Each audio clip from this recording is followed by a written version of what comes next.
Hey guys, since we had such difficulties in class, I thought I'd go ahead and make a video on the basics of Adobe After Effects, how to get in, open a file, move around, use some of the tools. And then I'm hopefully going to make a second video that is going to showcase some of the cool effects, particularly that way if we don't have class working or something, we can have this video to reference. So let's jump right in. Okay, so I'm going to start fresh with a new file. So just going to go ahead and close this one that I had. And start fresh. All right, so in class, we also talked about how to set up your preferences to make sure that you get the maximum performance out of your computer. The big ones being to check the media and disk cache or cache. If you have more than one drive, then putting a second drive down here is going to help speed up the process quite a bit. We also talked about autosave. I have mine set for 10 minutes, every 10 minutes with like a maximum of 12. And then the other one is turning down this RAM as much as you can so that you can have as much excess space. Okay, so we want to basically utilize an Adobe Illustrator file that we've made from a previous project and just bring that in.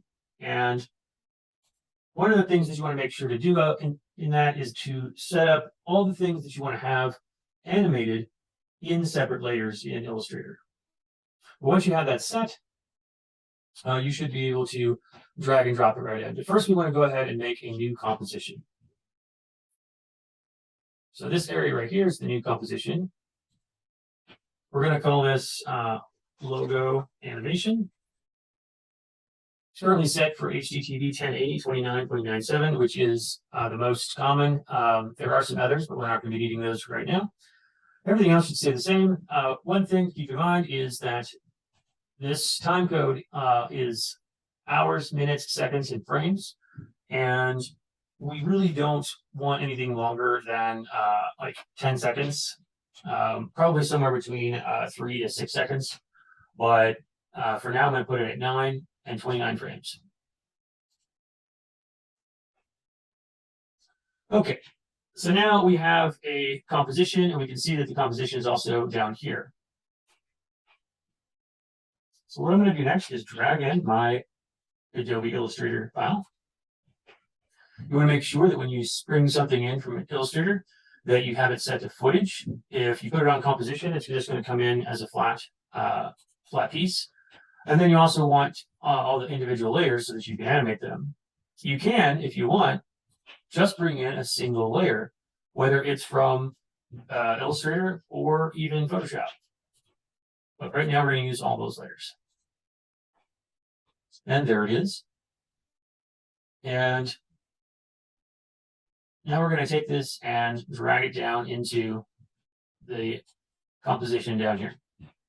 So this area right here is for dropping any of the assets that you might want to be using, but they might not all go into this one composition. We can have several compositions set up down this row. And so that's why we have two different boxes to drop things into. So as you can see, there's my logo. I can scale it. I can rotate it and do all kinds of things. But right now, as you can see, it's all kind of one unit. So if I wanted to animate the individual pieces, they are currently not showing. So to get them to show, we're going to right-click on this and go to Create, Convert to Layered Comp. This will bring out all of the individual layers that we made in Adobe Illustrator. So now you can see there is another composition up here called Action Line Logo, and this has now changed to a composition icon. Now, to actually see the layers, you need to double click on this, and now we see the layers there. I'm going to select these, and I'm going to copy them. You can also cut them, but I'm going to copy them out and go back to my logo animation composition and hit Control V or Command V on a Mac and paste it back in. And for some reason, it always puts it up in the upper left. I'm not 100% sure why. So now we have all the individual layer parts in the composition, as well as the entire thing. So I really don't need this one anymore. So I'm going to go ahead and delete it. Just hit delete on the keyboard. And honestly, I don't really need this one either. So I'm going to get rid of that. Okay, so now we have all these individual parts. You can see when I click on them, there's different pieces. Okay.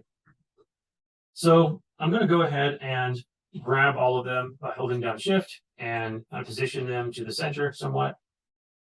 But as you can see, there are different anchor points on each one of these sections. So if I try to scale it up, they'll all move a little bit differently. With all three of these selected over here, click out of here for a second, hold down Shift. With all three of these selected, you can just hit the letter S and scale will automatically pop up. And I'll show you what happens when we try to scale them up.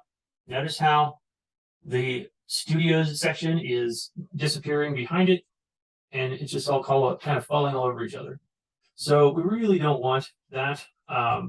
So instead, what we're going to do is, I'm going to close these back. There we go. We're going to create a null object to attach these to so that we can move it and everything will move with it.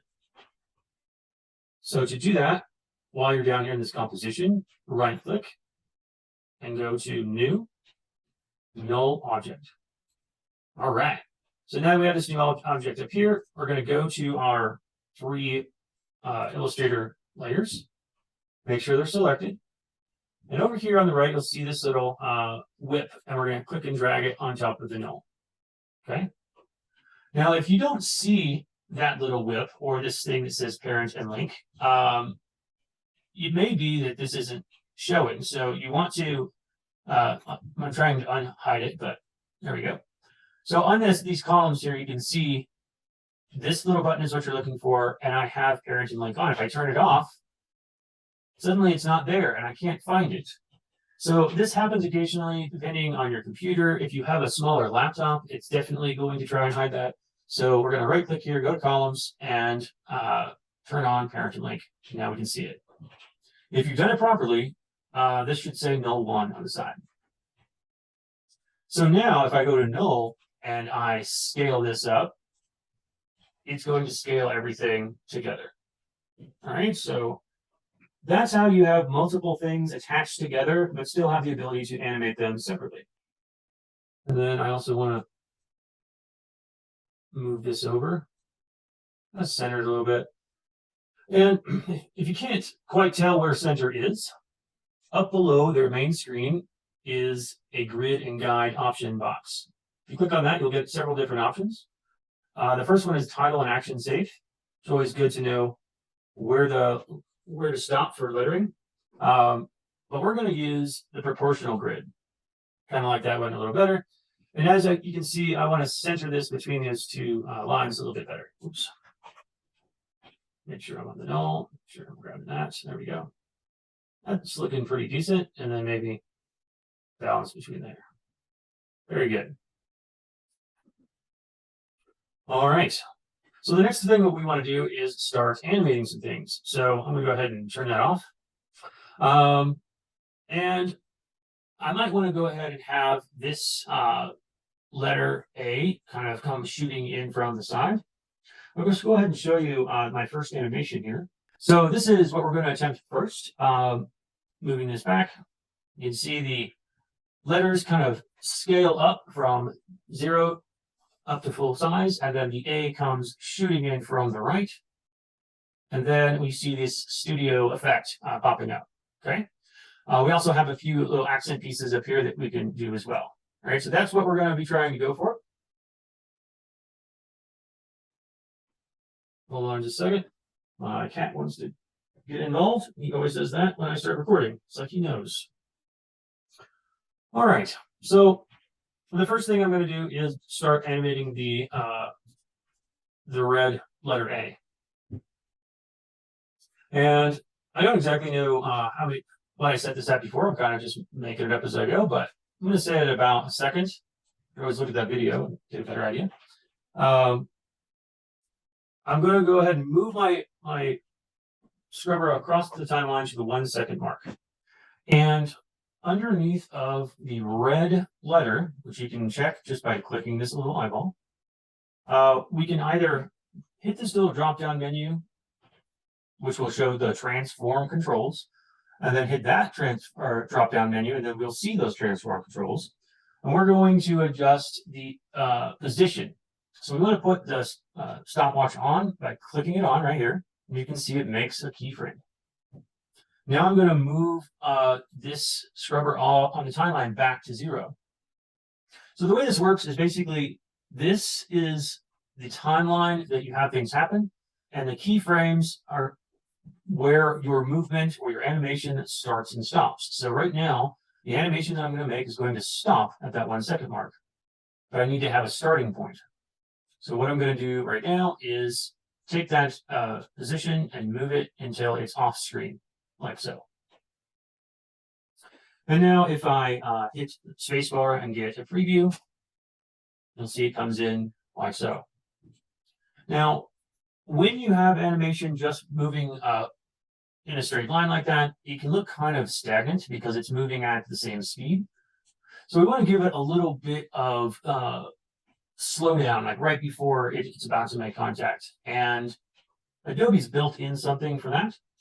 So if you click and drag over these two keyframes, and then hit F9 on your keyboard, or on a Mac, you might have to hit Function F9. You'll see that the keyframes have changed in their style. They look a little bit more like an hourglass now. And now if I hit the space bar, you can see how it's coming in quick and then slows down right before it comes in. I'll do that one more time. Okay, so that feels a little bit more natural. Okay, so the next thing I'm going to do is animate the action line part. So that's this part here. And I want to scale it from 0 to 100 in that same time period. So if you can't see the keyframes from your previous one, you can kind of just toggle that if you want. There's other ways, but for now that'll work. And I'm going to put this right at the same marker. And on the red word action line, this time I'm going to go to scale. And I want it to end right there, so I'm going to hit the keyframe again. And then I'm going to scroll back to here. And I want to make the scale 0%. So I can either scrub it like so, or just click, type in 0, hit enter. Right? And again, I want the keyframes to be nice and smooth. So I'm going to highlight them and hit F9 on my keyboard. And that way we have a smooth transition. So now let's hit the spacebar again. And then we have them both coming in at the same time. Okay.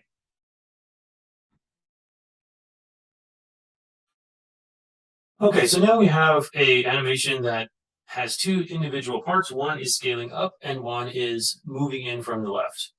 You may recall on my sample video, though, that the section right here of action line, it was actually white instead of red to get a little bit more pop. So I'm going to start showing you where some of these effects are and start using them. So far, all we've done is keyframe and move things, which really isn't effects. Keyframing and moving and scaling, all that is basic stuff that's available in Premiere as well. So we haven't really used any of the effects yet of Adobe After Effects. So we're going to start our first one right now. So I'm going to click on that section of action line logo, this part right here. And I want to make it white. So I'm going to go up to Effect, and you'll see that there's just a ton of these. And this is really in-depth stuff. I don't even know what a lot of this stuff does because I haven't been able to go through and look at all of these. Right here is the one that we're looking for, color correction. And as you can see, there are a ton of options. And there's so many more. And these are just the basic ones that Adobe After Effects comes with. You can also get more installed, and they would just show up on this list as well. But for now, we're going to go to color correction, and we're going to go with something that we're fairly familiar with and have used before, which is hue and saturation. Works the same as it does in Photoshop. So I'm just going to take the saturation down, and now it's gray. And now I'm going to take the lightness up, and now it's white. So now it's starting to look a lot more like it did before. That's looking good. So that's my first effect. And as you can see, when you use an effect, it pops up here. But then as you go to the next thing, into a different object, there's nothing there anymore. Okay. Also, if you recall, this area used to be where you would drop in all of your stuff. That area is still there. You just need to click on this little arrow right here and go back to project, and then you'll be able to find all those individual pieces. So as soon as you start dropping in effect controls, these will start appearing up here so that you can easily jump to them and do more effects. Okay. All right. Oops. Now, something to keep in mind is that not only can you animate the actual objects on the screen, but you can also animate any effects that you put on. So, for instance, it's taken 1 second for these two effects to happen, and now it just sits there for the next 5 seconds, or actually 8 seconds.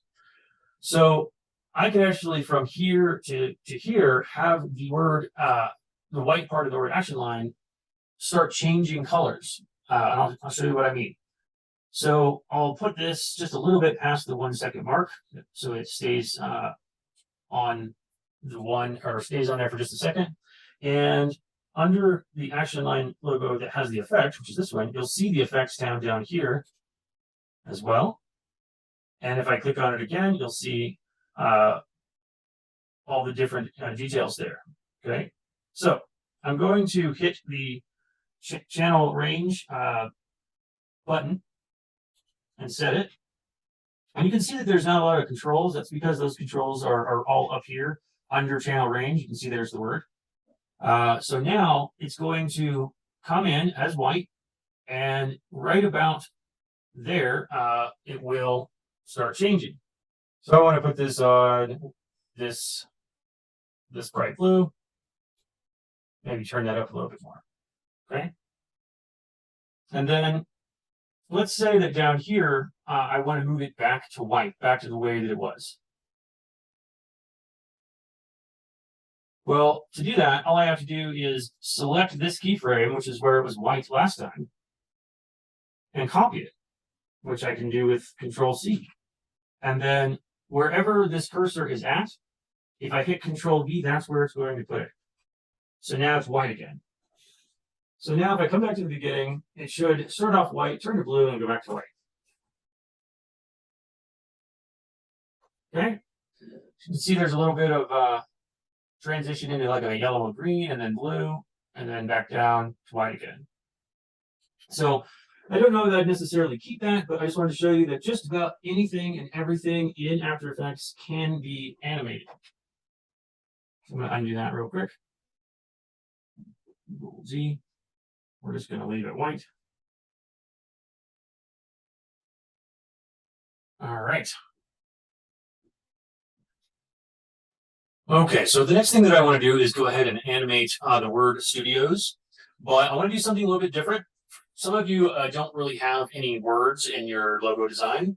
So rather than use the studios word, I'm going to make some new text right here in After Effects that will be editable text, because right now the word studios is actually shapes that were brought in.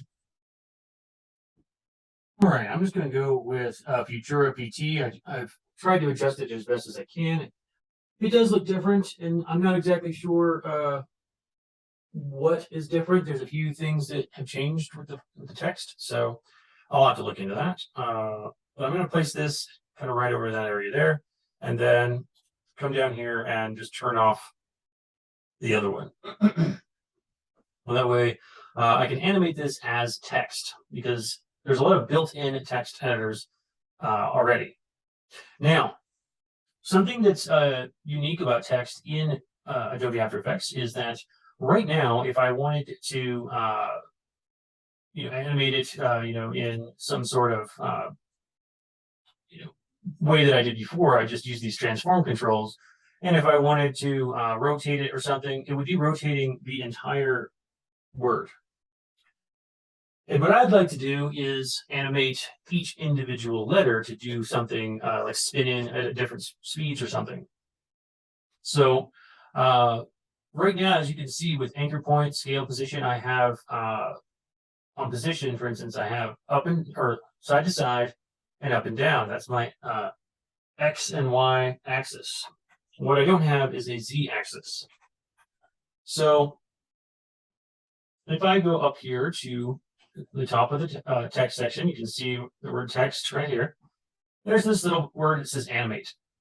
And if you click on that little arrow, there's some different options here.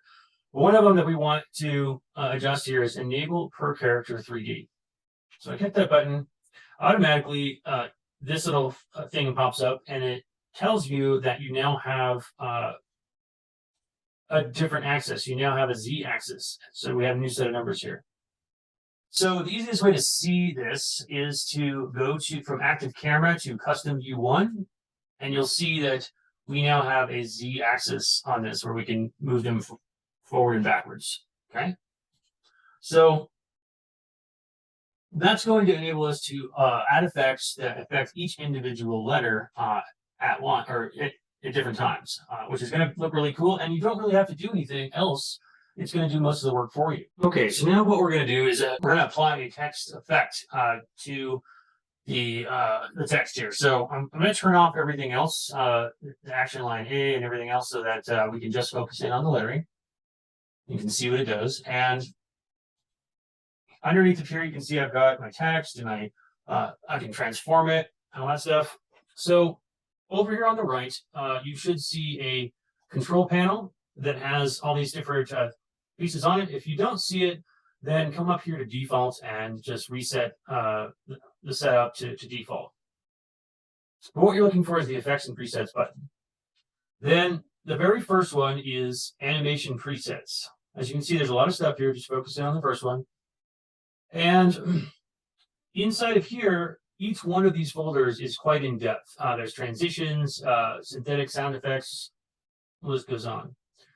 We are trying to animate text, so we want the text folder. And inside of here now we have different kinds of animation. And I'll be honest, I haven't even seen but maybe a small fraction of these. What we're going to do is animate something in. Basically, it's going to start off with a bunch of cool effects and then settle itself into its final resting place to animate in. When you click on animate in, you'll see that even inside of there is a huge list.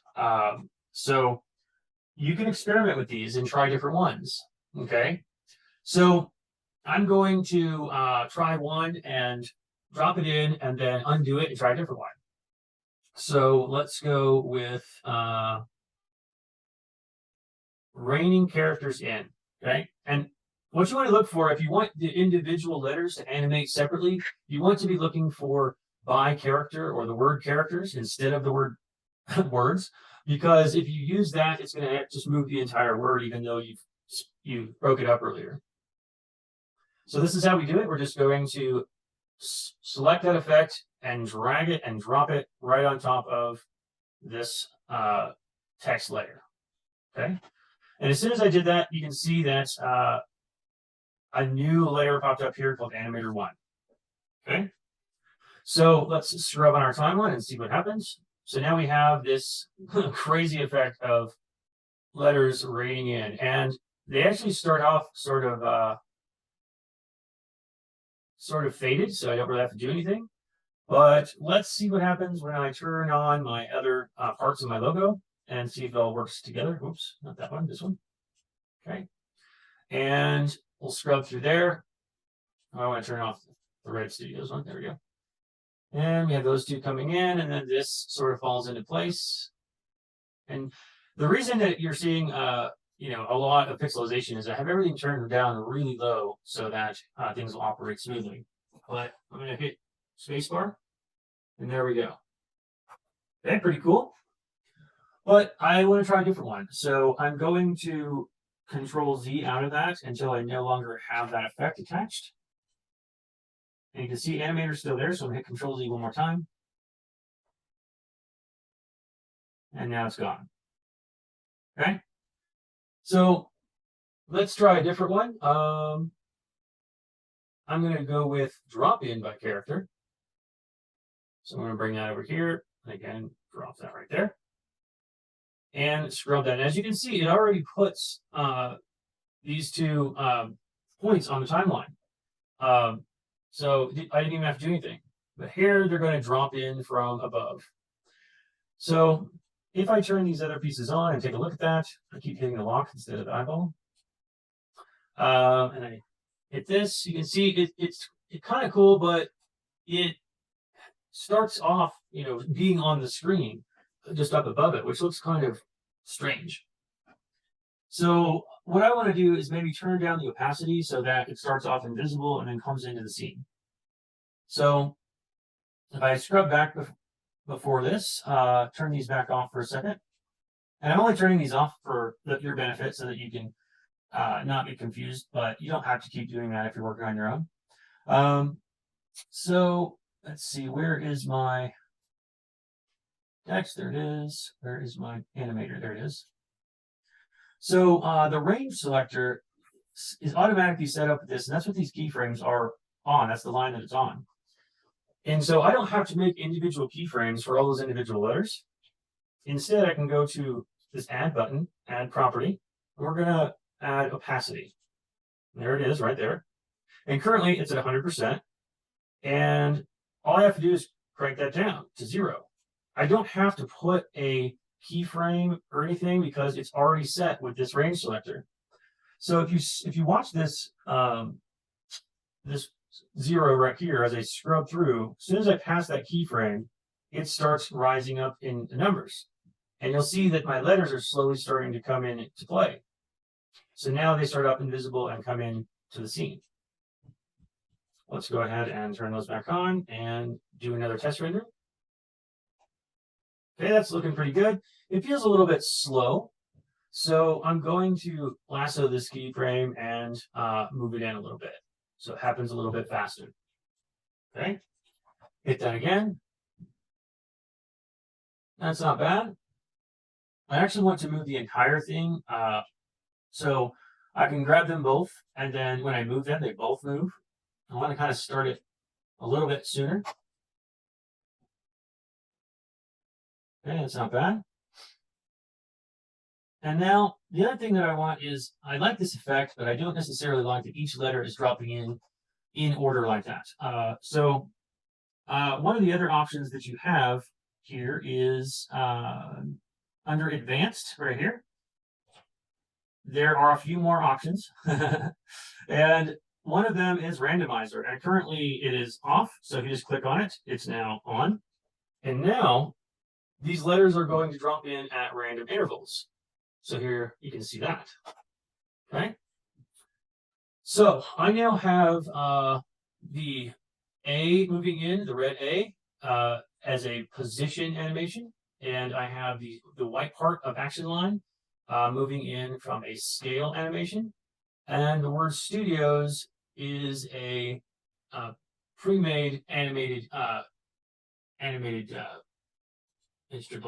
what's it called? Animated preset. Okay, so that's 3 different things to do with this logo. I encourage you guys to try different ones.